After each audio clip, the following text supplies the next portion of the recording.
Our guest speaker today, Jennifer Coleman, is the founder of, I want to say an organization, but really it's kind of a movement when you start thinking about walkable cities. Something called City Prowl. I don't know how many, just out of curiosity, I'm going to do a survey here, Jennifer. How many people have the City Prowl app on their phone? Oh, we're gonna make some converts today. Jennifer designed a program, an audio walking tour of Cleveland, some of our historic buildings and sites, and not just downtown, but other neighborhoods as well. You can download the audio walking tour to your iPhone, your iPad, your smartphone, and take it with you to go. It has interactive links as well. It's cityprowl.com, correct? So I would encourage you, before we meet here again in 2 weeks with Tony Coyne, for those of you who have a smartphone, iPad, iPod, what else am I missing? What else can, it can be loaded to your PC. What did I miss? Droid. Your droid. Yeah, absolutely. I would encourage you to go to cityprowl.com and upload that audio tour. And more importantly, I'd encourage you to share it with your friends who are coming to visit Cleveland, or people who don't spend a lot of time on the ground, you know, walking this incredible city we live in. We had an urban planner who was visiting from Toronto last summer, and she was in worship, and she said, you know, you guys have a spectacular city. You have some of the most beautiful historic architecture anywhere. You know, Toronto always gets these kudos for being such a sustainable, walkable community. It's great to hear someone from Toronto coming and singing our praises. And I said to her, yeah, and it's a lot less expensive than Toronto too. So. And you can find great restaurants, and I've yet to find too many in Toronto. So Jennifer is the developer of City Prowl, and I would encourage you to get familiar with that. She's also the chairperson of the City Landmarks Commission, which really reviews and helps us sustain some of the great architecture and landmarks in this city. Before I invite her up here, though, there's one other thing I really want to highlight about Jennifer, and this is what I want to say is it's her birthday today. So I would like for us to sing Jennifer happy birthday before she comes up here. So if you join me, please. Happy birthday to you. Happy birthday to you. Happy birthday, dear Jennifer. Happy birthday to you. Hey. And you know how after we sing happy birthday we always say speech, speech? Well, today we're going to get one. Friends, would you please welcome to the lectern our very own, Cleveland's very own dear Jennifer Coleman.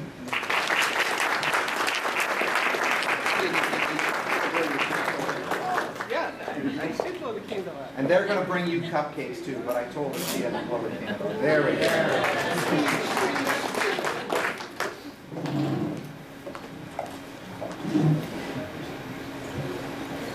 You know, when you were a little kid, it brought to mind that when I was in school, they used to make you stand on the chair while the teacher in the class sang to you, so that would have been a little difficult. So I'm glad that didn't happen.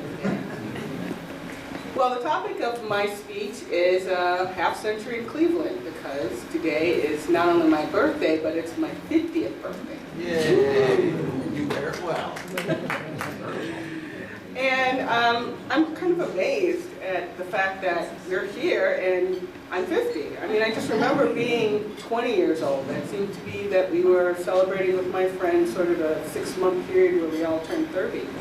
And frankly, I want to know what the heck happened. And, you know, what happened to those 20 years?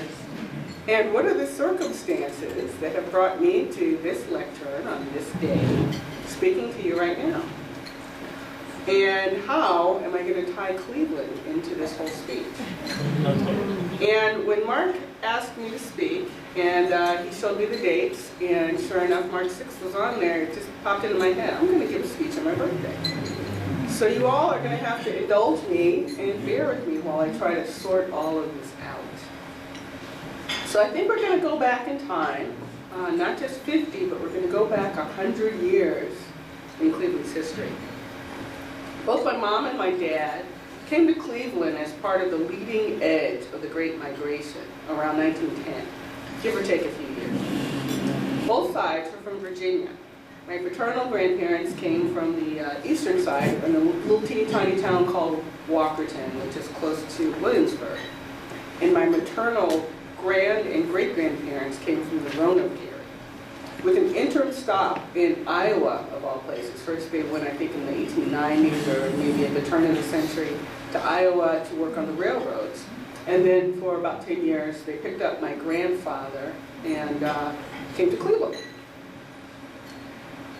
Both families ended up in the Fairfax neighborhood after first landing in the central neighborhood, which you might know is the entry point for a lot of ethnicities and immigrants to the Cleveland area. My mom's dad, my grandmother Mary, moved here to be with one of her 19 siblings, 19 living siblings. Her sister, older sister, operated a rooming house with her husband. There was another tenant there, the 19-year-old Edward Coleman II, who was a handsome former Virginian. She basically lopped off 8 years off of her actual age, flirted with him, and found a husband in very short order. Fairfax at that time was chock full of African Americans, Italians, Bohemians, and many other nationalities. My dad, the third Edward Coleman, was born in 1915. He studied briefly at Western Reserve College before becoming a Cleveland policeman in 1936. He was actually deputized into service by Eliot Ness. My mother was born in 1921, and I'm glad that there's not a lightning bolt sort of hitting me from heaven of her actually saying her age, true age. She graduated from John Hay High School and eventually started to work for the Cleveland Public School system as a library aide. Their families were familiar with each other before they were married in the very close-knit, increasingly black neighborhood, and they married in 1957. They moved into the Mount Pleasant area first, and then moved into the Harvard Lee neighborhood in 1960, or thereabouts. Both in their 40s, they were pleasantly surprised to discover they were going to be parents for the first time in 1963. And also surprised again when it turned out that I was not a boy who was slated to be named Edward Coleman IV. So I toughed it out for a couple of days while before they settled on the name Jennifer, which was actually exotic in 1963. I was on the leading edge again of the big influx of Jennifers born a couple of years later. My grandma Mary still lived on East 103rd Street near Quincy when I was born, and she lived there to her death in the 1960s. She was very petite. I knew she would be the first adult I would grow taller than. She had impeccable style, and she absolutely refused to let me call her grandmother, even though she was in her 80s. But again, no one really knew that because no one really knew how old she was until I checked the genealogy.com site and found that out a couple of years ago. On Sundays, we'd go down to her house for dinner. I love visiting her house because of her beautiful garden, the two friendly orange cats that live there, and her big front porch, which is a beautiful, expansive porch, which I didn't have in the Harvard Lee area. The street was past its heyday at that time and maybe a little bit shabby around the edges, but it was still very vibrant and very full of people.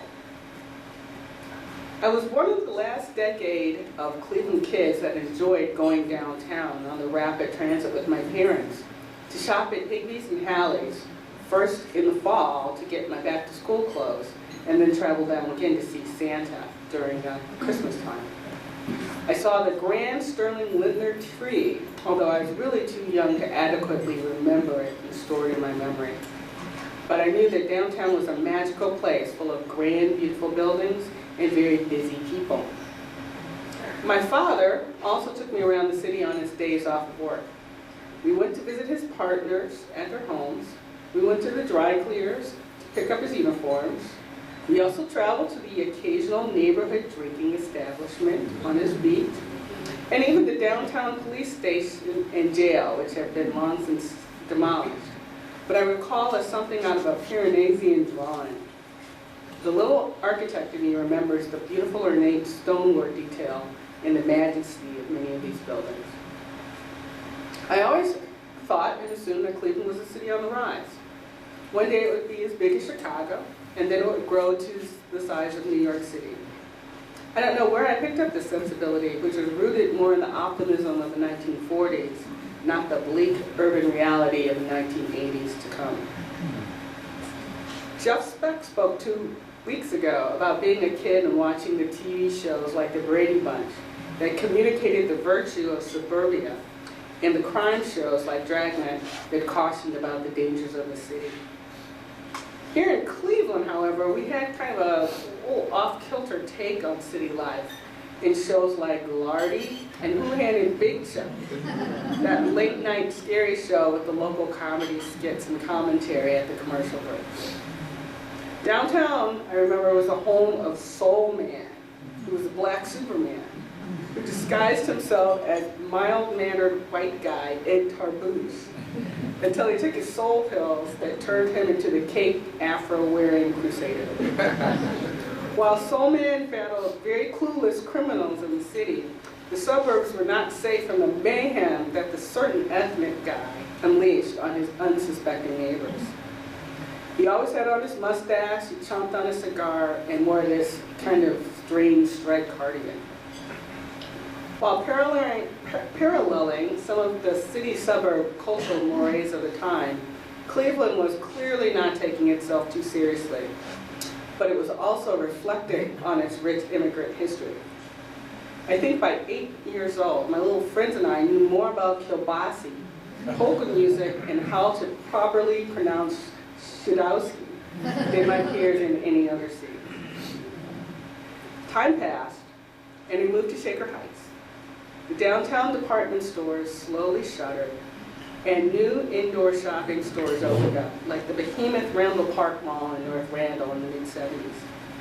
My teenage years were spent in the eastern inner ring suburbs, but we were still connected to downtown via the rapid transit. But unfortunately, we rarely took it downtown.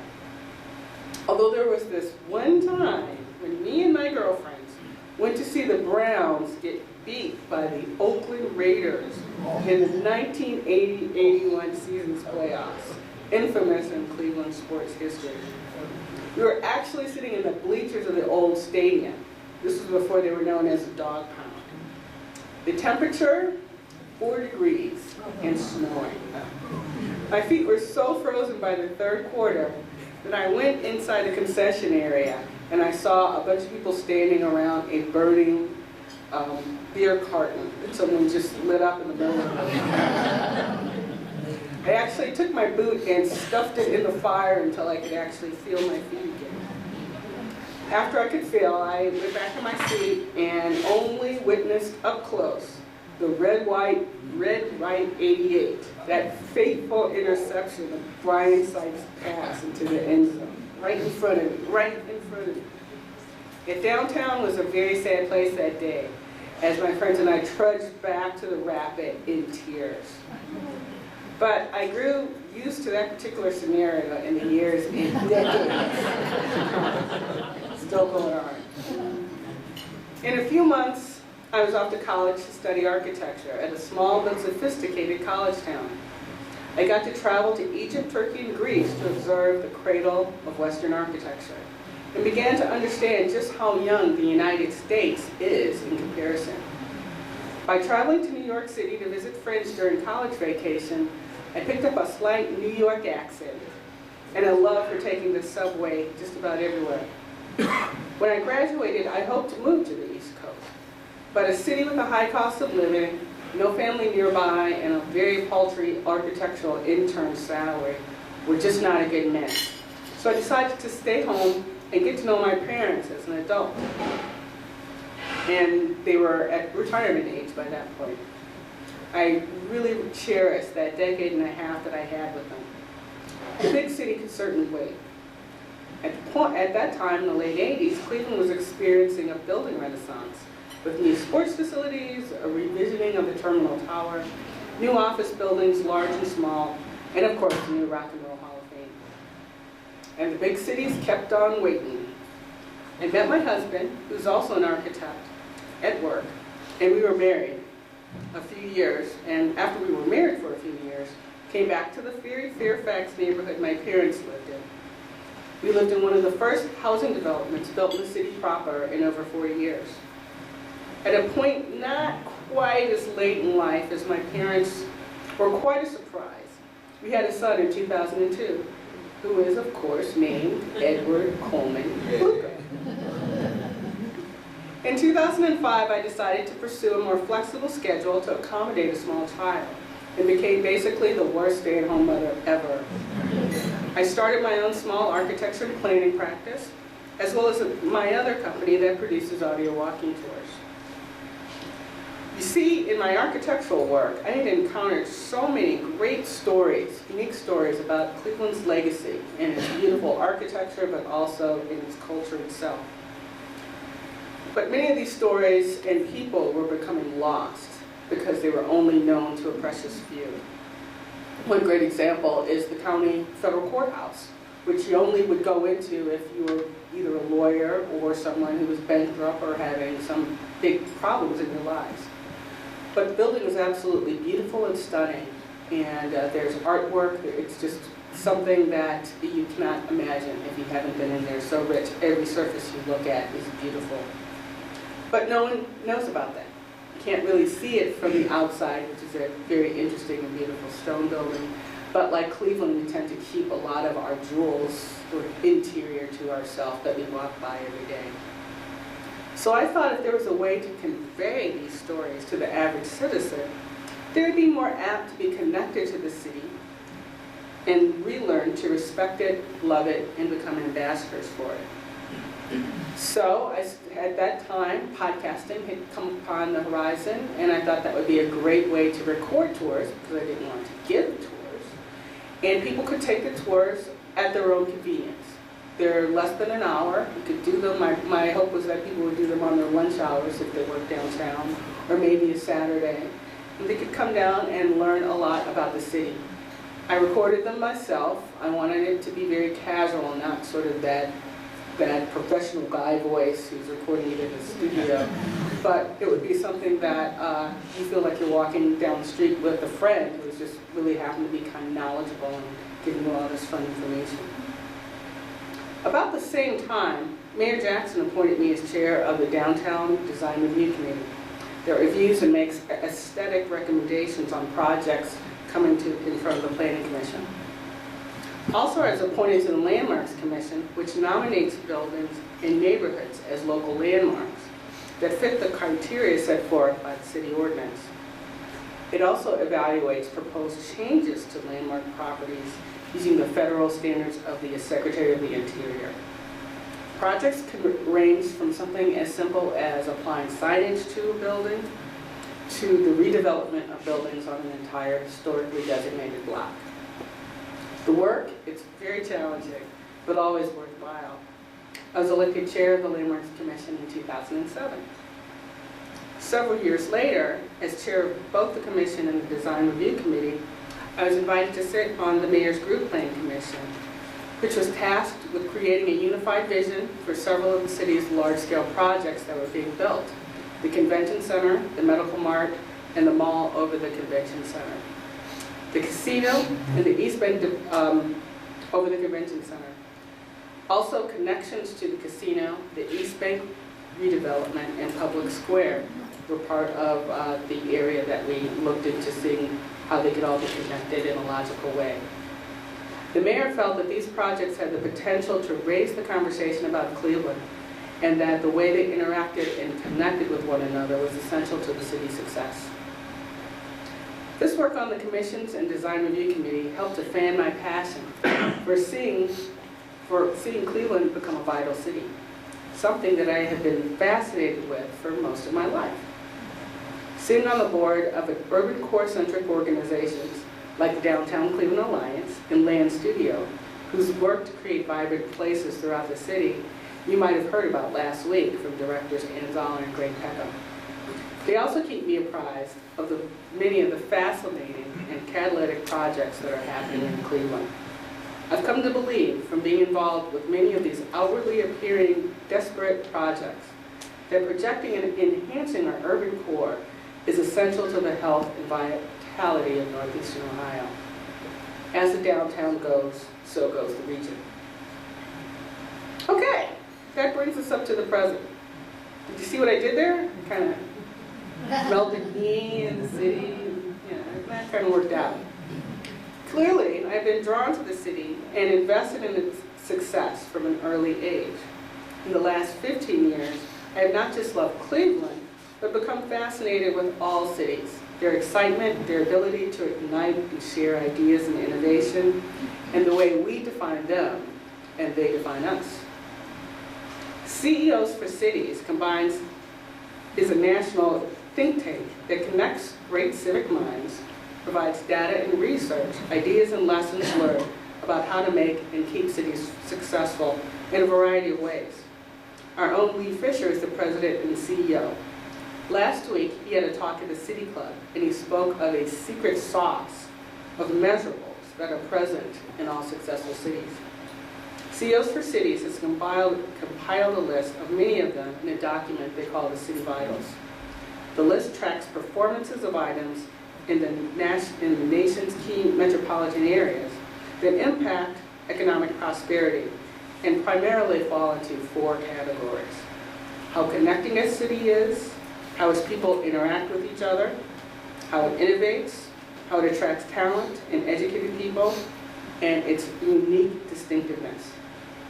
Using empirical data like the number of college graduates present, its walkability score, its per capita income, and items like that, it then ranks about 50 metropolitan areas in the nation. So a city can see how its performance compares to other areas. Generally, the Cleveland-Elyria metro area, that's how everything is ranked, it ranks about the middle, somewhere between the high 20% to the mid 40% in the indicator categories. We have room for improvement, but we also, as you're all aware, have many blessings. We are artistically and culturally gifted and have been for over 150 years. Our architectural legacy is simply stunning. We are a national example of the 20th century path to immigration from the South and from overseas. We were also the Silicon Valley of the 19th century for the Industrial Revolution, with our rampant innovation and entrepreneurial atmosphere. But we also have our share of many of the last century's urban city challenges: troubled education systems, poverty, and health issues for our city, a dwindling population, and wealth. You have all heard it before, and undoubtedly will hear it again until we started to make inroads to finding solutions. But Cleveland is not alone in this struggle. But something very new that's happening outside of the large New York, Chicago's, and San Francisco's is a call to the urban core that primarily our youngest adults are listening to. Cleveland's downtown has seen a positive upturn in population. Our office and civic district core is becoming more of a multi-use neighborhood. We're at 97% capacity in our residential units. And that population is becoming less and less transient in nature. People are staying downtown and they're staying longer. As people are staying longer, they also are assuming stewardship for the neighborhoods. Programs like this one are popping up in various forms for people to learn and become inspired. And it's not just design professionals participating, but people with an urban sensibility. We feel responsible for the success of downtown. It sounds a bit obvious as I say, but if you look at our history, we have not seen this sort of residential activity right here in the core since about the 1850s. I see this interest in the environment as clearly, very clearly, as a member of the Landmarks Commission. It's experiencing a very lively time since I joined it 7 years ago. Every agenda holds projects where there is interest from the public, which we enjoy seeing very much. People in the city are interested in what happens to this beautiful building stock that we have. The increased activity and development we're enjoying now, however, sometimes is at cross purposes with preservation methods, and those issues that pit preservation against immediate economic development are the most difficult for us to manage. Our biggest issues are the future of our abandoned and struggling churches and schools, buildings that were built over 100 years ago and are absolutely stunning in their beauty, but are difficult to maintain and continue to be used in the manner that they were designed for. While other cities have creative development environment that can find new uses and investors for those special buildings, that type of development model is generally lacking here in Cleveland. We also need to concentrate on providing preservation parity among the entire city. Some neighborhoods get it and leverage its historic built environment to create rich economic development. But other areas that are struggling with many poverty-related issues do not see the potential value in their building stock, but see old, tattered buildings that would best be raised for newer development. Preservation is viewed with suspicion as an elitist pursuit by outsiders unfamiliar with the neighborhood struggles. But erasing our history and legacy to chase frequently unsustainable new construction projects is not the answer. Our unique historic urban scale neighborhoods are now driving desirable and walkable development opportunities on a national level. We must educate and encourage our neighborhood stakeholders of this fact and not let them lose hope. We need to find ways to identify treasured structures and funds for proper maintenance and mothballing of them until future development is attainable. To that point, I cannot stress how much timing is important in the preservation process.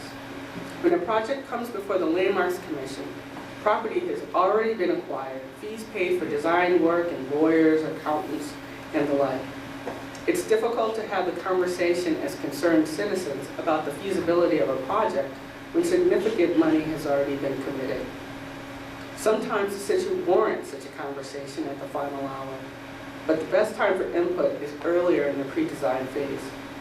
This means having a general knowledge of what is being master planned by the community development groups, what funds the councilman is looking for, and other urban sleuthing. It's amazing to me that the average concerned citizen in Ohio City has more than a passing knowledge of commercial real estate transfers happening in real time in their neighborhood. They get in battles over proposed uses years before we see the projects for review. Citizens also need to understand that not everything can be saved.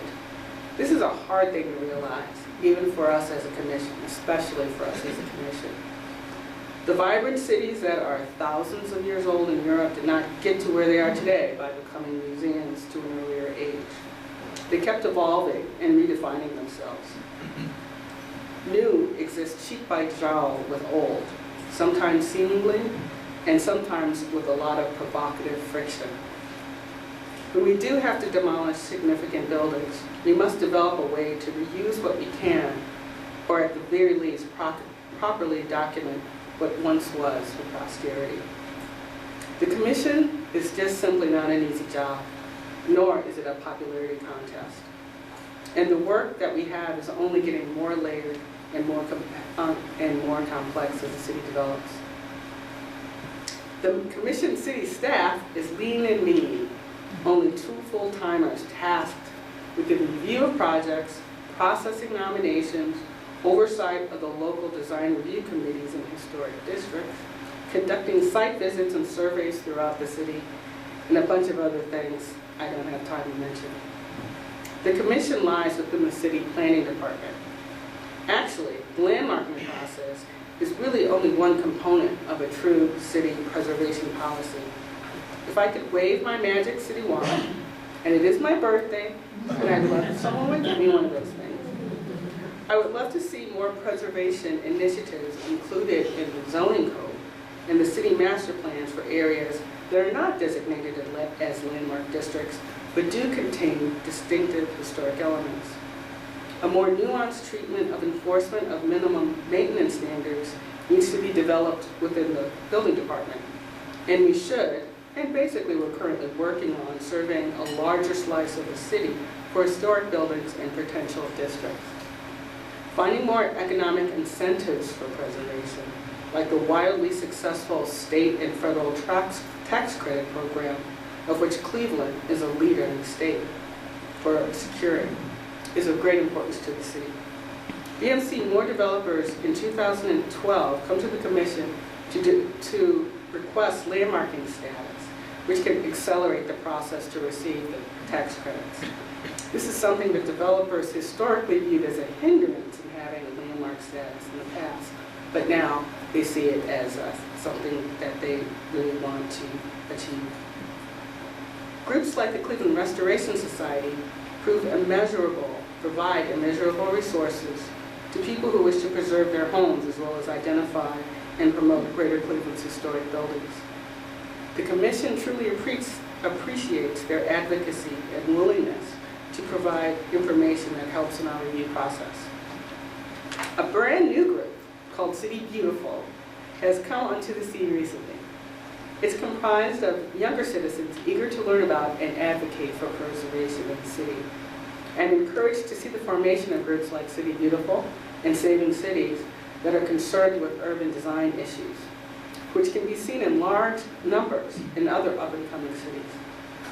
The desire to become educated and then effect positive change personifies their increased stewardship of our city. So, we've made it up to this point in the present of my story. Where are we going, do I think? I know I'm going to have a piece of cake, a little cupcake, open a present, and have a glass of champagne in the very near future. But where do I think the city's going? Well, I think we're really in an amazing time. Like 100 years ago, the things that are happening and the plans we have for our environment can easily affect the next 100 years. Look at all of the institutions that celebrated centennials in this past year. The City Club, the West Side Market, the Music School Settlement, the Phyllis Wheatley Association, the Junior League of Cleveland, and the Cleveland branch of the NAACP, and even the city of Shaker Heights itself. And there's a lot more out there. These organizations help change Cleveland across many levels. The Group Plan Commission with Daniel Burnham, Albert Bruner, and John Carrere created their report in 1903, but the plans for the civic buildings were already underway, with the county courthouse and the federal building already constructed by 1912 and 13. These buildings and the mall helped to redefine our image as a growing city, as we rose to be the 5th largest city in the nation in 1920. So what's at stake now? Only the definition of what an American mid-sized city is. When we think of a small town, we have a picture in our heads of a picturesque Main Street with smaller buildings and maybe wide open sky. Then when we think of a big city, we think of a New York or a Chicago. But there's yet not an iconic mid-sized city in America, which is a rapidly growing and exciting locale. Vibrant cities like Pittsburgh, Minneapolis, Austin, Texas, Charlotte, South Carolina, and St. Louis are like Cleveland, looking to be at the forefront of compact U.S. cities. Mid-sized cities are large enough to be culturally sophisticated and carry out the transfer of ideas and commerce that Richard Glaser writes about, but also convey this charm and approachability of smaller towns. I often say that Cleveland has 1 degree of separation. If you don't know somebody, chances are one of your friends does and would be very eager to connect you to them. Mid-sized cities are easier to get around in, and alternate modes of transportation, like transit and bicycling, are very viable options in most cases. The mid-sized cities are not expected nor desired to grow up to big city status like I thought when I was 6 years old. And I predict that the most vibrant ones will become hot properties in the next 20 years or less. We are running with a pack of promising cities, but we need to gain speed and traction in order to get ahead of it. One of the main ways is to grow the population of our core to at least 20,000 people. This gives us a density that would enable the city to blossom with all types of vibrant city goodies. That magic number is derived from how much built environment is on a particular area of land. Brookings Fellow Christopher Lineberger has determined that a successful walkable urban ratio ranges between 0.8 and 40, which is far denser than a drivable suburban development range of 0.005 and 0.3. This ratio is applied to a desired amount of the population that thrives with this density range of built-out structures, and that number for our size of our downtown is 20,000. We now have 10,700 people living in downtown at last count maybe March 1st. And so we're halfway there, and we've made great strides in the last 13 years.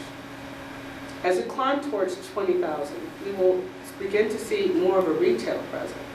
And I know we do a lot of teeth gnashing here about our lack of sustainable retail downtown. But there's no evil force cursing us along with our sports teams. We simply do not have enough bodies and beds downtown quite yet. But we're definitely on the right track. I worry more about keeping up with residential demand more than why the Gap won't move in tomorrow. Our streets will become even more active with a diverse group of people. It's gotten better. I hear we're even toying with an area set aside for a dog park somewhere down here. Our parks will be full and businesses will follow the people they want to hire downtown. RTA will grow bigger and even more efficient. And suburbanites, fascinated with all the activity in the city, will come downtown, not for a specific event, but just to people watch. It's going to be great. But are we actively planning to support this density? The Group Plan Commission is preparing our mall for more active and varied use. And there are plans underway to redo Public Square to be more people-friendly and welcoming. But do we have a handle on other issues, like parking and how it relates to promoting economic development and transit use? How to get the right development projects to locate in the right places in the neighborhood? How to make sure that we have active and interesting storefronts to engage walkers? This is how Copenhagen has scores of people walking around the city in the dead of winter, not by building sky bridges. And finally, how to keep our citizens informed and engaged and convinced that they can accomplish anything in this city, from starting a business, hosting an event, or giving a yoga class in a park with ease and agility. And mentally, are we ready for that higher density of people? More folks on public transportation, people different from us in many ways. All the things we like in other cities that are a little harder to deal with when they're right here at home. Millennials, the next population that will be arriving downtown in droves, are going to be your parents and your grandparents. Empty nesters that want to be close to the things and activities that they enjoy in life, not cutting the grass forever or heading off to the retirement home. We've got to make way and prepare for them. We have to make sure that all of our neighborhoods are well connected to the core. All of the great things that it has to offer should be accessible to everyone, and everyone feels some sort of ownership and pride. We have to ensure that the sustainability movement is also inclusive, and social equity is one of its highest tenets. An interesting article in the news yesterday recounts a project in Slavic Village to incorporate Neighborhood to Connect Neighborhood Progress, Inc. and Slavic Village Development Corporation with Forest City and Safeguard Properties to address the vacant house issue there. It focuses on a 530-acre area. This is really great news, even if it is more of a philanthropic than profit-seeking right now, because it's transcending the previous conversation of pitting demolition of foreclosed homes against preservation principles. I hope the project meets with much success and is a model for other neighborhoods to follow. But getting back to the future of the downtown core, Jeff Speck spoke 2 weeks ago about a plan that Baton Rouge, Louisiana had been undertaking and how successful it's been. I looked it up on the internet, and since 1998, they have had 85% of it implemented, which is incredible. They have examined all of the issues that I spoke of a couple of minutes ago and did so. They looked at parking, but works, not for specific projects, but the entire downtown and how to manage it. They looked at their riverfront and any type of development. I really like the Chicago's Navy Pier. We went there a couple of years ago and took my son, and it's almost every minute that you're down there, you spend more money. It was really annoying to us for parents, but after we sat there for a while, we realized what a genius it was for the city. Because even though it was basically a tourist trap, they had all these people come down for the city, and that was sort of the touristy area. There was Chicago, as you like as a person, and shopping and all of that, if you just wanted to do something touristy. We're almost there at the area with the Rocket Mill, with at the lakefront right now development, but all we need is that interstitial space, the food trucks, just somewhere where you can sit that you might not necessarily go into the Rock and Roll Hall of Fame, but again, you can sit there and people watch and maybe spend money on e-dogs for your kids. They also looked at the form-based code adoption, which encourages mixed-use development and a very lively streetscape. They looked at connections to the river and into their adjacent neighborhoods. They reviewed transit-supported development projects, and they looked at wayfinding beyond providing just signage. And then they put a graph together that clearly spells out what entities do what. Their version of our Downtown Cleveland Alliance commissioned the study and its many updates in the ensuing years. In truth, several of the initiatives are ones that our DCA has already accomplished, like the Clean and Safe program. But its simple beauty is that it looks at the downtown holistically, not based on what projects are imminent. I know that great planning principles are not the cure-all for the woes of the city. They're far too complicated and institutionalized for simple answers. But a goal, a direction, and a measuring stick are a good start to make and demonstrate progress, which is enough to take the air out of some of the Cleveland.com style naysayers. I don't know where Cleveland is going to end up in the next 50 years, but I do hope that our city will be admired by the rest of the nation on how well we developed and executed the goal of making a dynamic, sustainable, and fun urban core that in turn radiated its vibrancy into the region. And I hope I'm still around to see it. Yay. Thank you very much.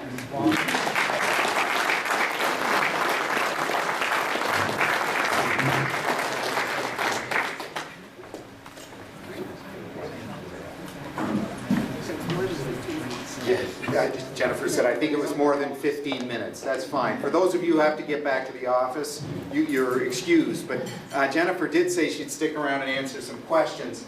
And since it is her birthday, I know we have some gifts for her somewhere. Oh, here, right here. Jennifer, you need to come back up here. First of all, we have a historic shirt for you. Well, it's historic because it says, the Old Stone Church, Cleveland's original rock, since 1820. So that is for you. Wear it with pride. Actually, we encourage people when they wear their Old Stone original rock shirts to take their photos somewhere in the world and send it back so we can celebrate our Clevelandness and our Old Stoneness. Also, this is a book that was produced 20 years ago for our 175th anniversary. We hope to produce a new one in the next 7 years for our bicentennial. You mentioned some of the 100-year organizations. We hope to be one of the 200-year organizations very shortly. We often say this tells much of the Old Stone story. The problem with it is you're not in it, and you are part of the Old Stone story now. I mentioned John Hay earlier today. I hope one day people will say, oh yes, and Jennifer Coleman spoke on her 50th birthday at the Old Stone Church. So congratulations. Thank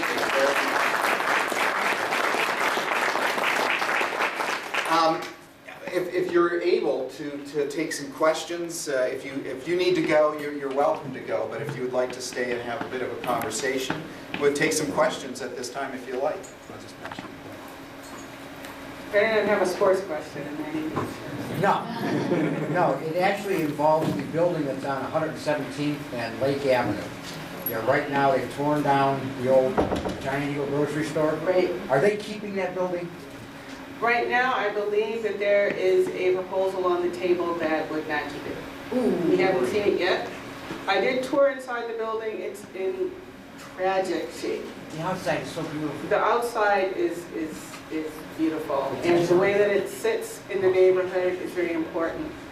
It is a beautiful building, but the inside kind of ripped my heart out when I saw it. It would probably be somewhere between $8 and $10 million to redo just to get it back in order. There's stuff almost knee height. The ceiling, the dome is coming apart. You know, the city hoped to keep it and hoped that there was some developer that would be interested, I think, for the last 20 years. And as of yet, I mean, the clock is ticking on that project if there's someone out there who wants to come forward. But the neighborhood group is talking to some other entities for that. When you say someone that wants to come forward, you mean someone with a lot of cash? Exactly, or access to a lot of cash, or someone who would be interested specifically in selling it. You know, things are still a little flexible, but the door is closing. So 2 questions. Referring to this building, number 1, what do people do? Who should they write if they want to, voice their concern? Number 2, I was thinking about it. We have some of the wealthiest foundations in the country, and why? And maybe they have, maybe I just don't know. But why has the foundation never said $8 million? Here's $8 million. Fix the building. Because there's that project and probably a good 100 other projects. So it's, yeah, but I mean, that's the level of education that we need to be able to come up with proposals. And it might not necessarily even be, all right, I'm going to get Joe Schmo developer to come in and do this, but it might be this project, like in other cities here, comparative stories. We need money to mothball. I think at this point, I think, and I know in the Landmarks Commission are really hoping that there's a lot of buildings that are in very precarious shape, but if the elements can be kept out, if roofs can be fixed, if holes can be fixed, and that might buy some time for the development, for sometimes prosperity to kind of reach to that particular area. But it's economic development. You can keep something, but you can only keep it for so long. And in the case of this, in the case of another church that we had, the building was falling apart. And once a piece of stone falls and hits somebody or causes damage, and the story changes immediately. Why was this building that's unsafe been let to deteriorate in this case? And the city was very, ill-advised to do that. So again, it's tough. It's tough. That gets into something that I've always wondered about is, have you ever really looked at the practice that people do is that if they want to get rid of a building because it's been landmarked or whatever, that they don't really want to be left with that building, they open up the windows, they punch holes in the roof to make sure that it falls apart. Yes, I referred delicately about minimum maintenance standards and the enforcement.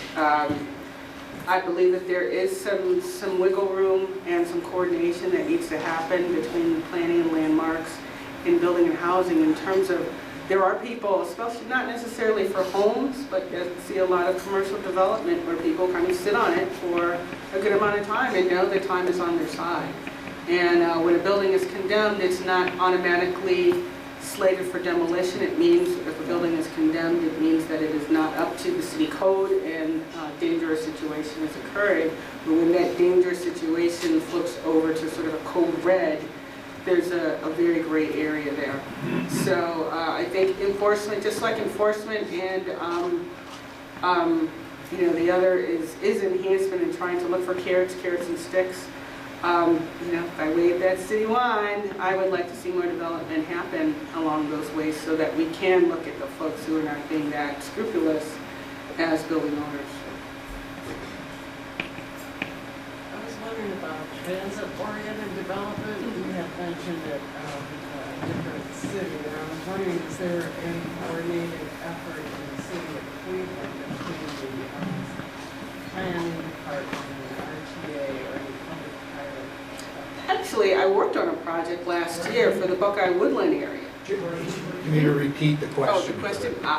the question was about transit-oriented development. And I mentioned that the Baton Rouge downtown plan actually had that as one of their components in looking at providing development opportunities very close to buses or trains or whatever their public transit system is, to see if that can grow neighborhoods in a responsible and sustainable way for everyone to be accessible to.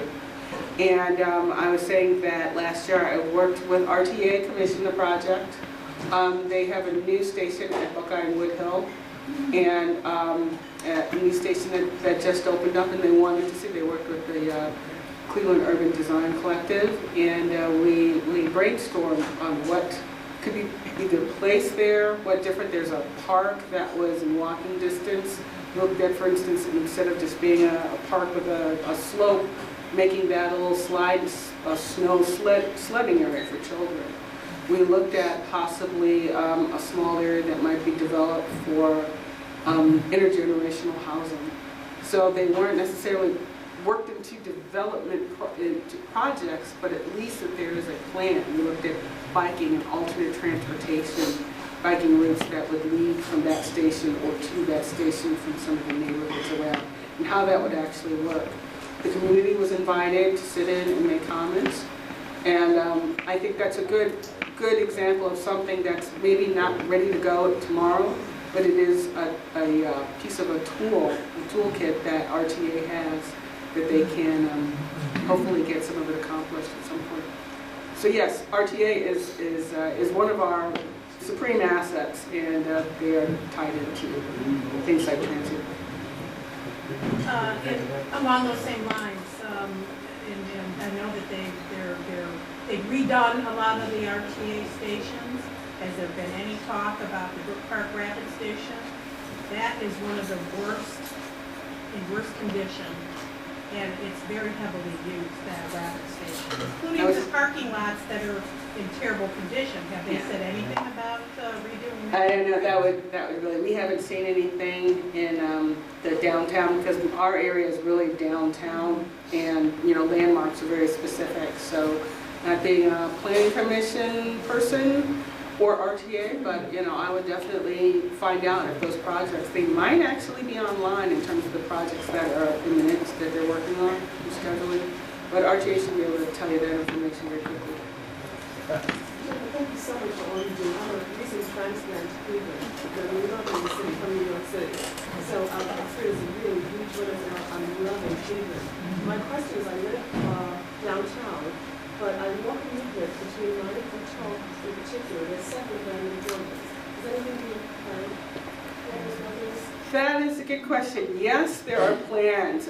Interestingly enough, in 2002, I had left, I worked in the Huntington building at the corner of East 9th and Euclid. And I left for 6 months to go on maternity leave from my job, and I came back, and the area between East 6th Street and East 9th was about in the same condition. A lot of tenants had left. It almost looked like tumbleweeds should be sort of rolling down the middle of Euclid. And there's a kind of time, I've kind of learned that there's a point where projects are being put together, different tenants have, things have to sort of go dormant for a little bit. There's a lot of talk of hotels, but there's nothing that's currently been announced. Hopefully it's because there's negotiations going in the back, but that area is being definitely looked at by downtown Cleveland Alliance. It's part of the 912 district. So I know that there's a lot of effort, a lot of eyes, a lot of creativity that is placed. So I'm certain we're going to see some movement on that reasonably soon.